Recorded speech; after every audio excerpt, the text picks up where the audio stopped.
Weeks after a section of leaders called for a cabinet reshuffle in the wake of the recent claims of an assassination plot against Deputy President William Ruto, Monday's arrest and subsequent prosecution of Treasury Cabinet Secretary Henry Rotich now provides President Kenyatta with a more urgent need to make changes in his cabinet. According to Article 75 on the conduct of state officers, as outlined in Chapter 6 on leadership and integrity, Rotich, who has already pleaded not guilty to charges of abuse of office and other related charges compromising the office he holds, Rotich may either opt to step aside or risk the sack, paving way for President Kenyatta to pick a replacement and make changes to his cabinet. Anyone whose case goes before court will be removed from government, and any individual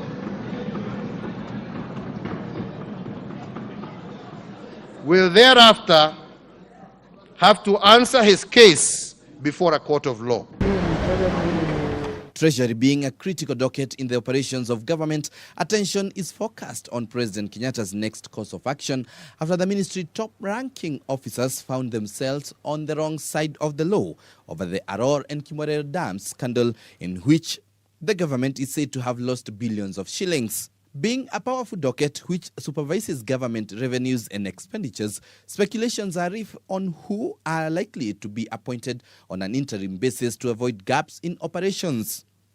Credible sources have told K24 TV that the president may pick one of his most trusted lieutenants in cabinet, with names of Interior Cabinet Secretary Dr. Fred Matiang'i and his transport counterpart James Macharia being flouted.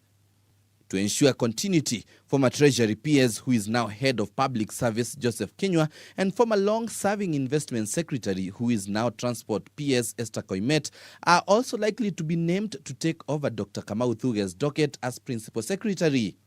A Treasury insider, Koimet has also been touted as the next cabinet secretary for Treasury amid reports of intense lobbying and horse trading between President Kenyatta and his deputy William Ruto on who will take over the crucial ministry.